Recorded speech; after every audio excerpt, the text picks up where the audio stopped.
14 AI डॉक्टरों के साथ दुनिया के पहले एआई अस्पताल का इफ्तिताह कर दिया।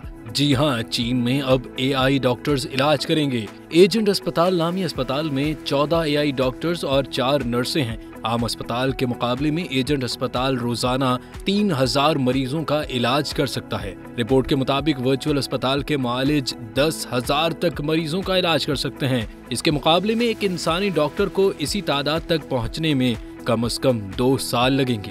इफ्तिताह से पहले एआई डॉक्टरों का यूएस मेडिकल लाइसेंस इम्तिहान के सवालात की बुनियाद पर तजुर्बा किया गया और उन सब ने दुरुस्तगी की शरह हैरान कुन तौर पर 93.06% हासिल की।